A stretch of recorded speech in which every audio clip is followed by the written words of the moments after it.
बिस्मिल्लाहिर्रहमानिर्रहीम। अस्सलाम वालेकुम। कैसे हैं आप सब लोग? उम्मीद करती हूँ कि सब ठीक ठाक होंगे। तो चले आए जी, आज का मैं वाक़या आपको सुना रही हूँ। अमाल का दारोमदार नीयत पर होता है। एक दफ़ा अब्दुल्ला बिन मुबारक हज से फ़ारिग होकर हरम में सो गए। ख्वाब में दो फरिश्तों की बातें सुनी। एक ने पूछा, इस साल कितने लोग हज पर गए? दूसरे ने जवाब दिया, 6 लाख। पहले फरिश्ते से पूछा, कितने लोगों का हज कबूल हुआ? दूसरे ने कहा, किसी का हज कबूल नहीं हुआ। अलबत्ता दमिश्क में अली बिन मौक़िफ़ एक मोची है, अगरचे वो हज करने नहीं गया मगर इसका हज कबूल हो गया। अब्दुल्ला बिन मुबारक बेदार हुए, इस मोची की तलाश में रवाना हो गए। इसके मकान पर पहुँचे, दस्तक दी, मोची बाहर आया तो आपने उसको अपना ख्वाब सुनाया।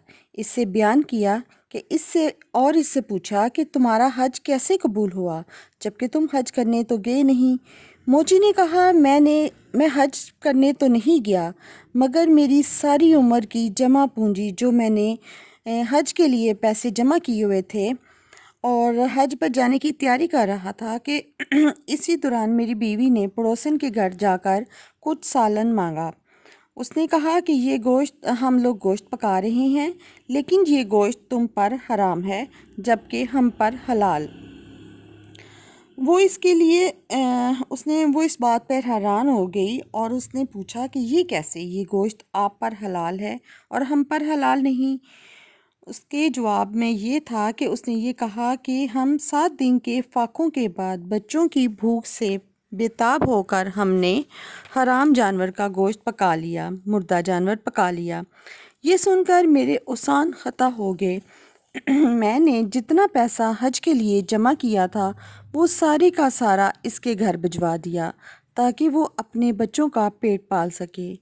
ये सुनकर अब्दुल्ला बिन मुबारक ने फरमाया, वाकई ही फरिश्तों ने सच कहा था।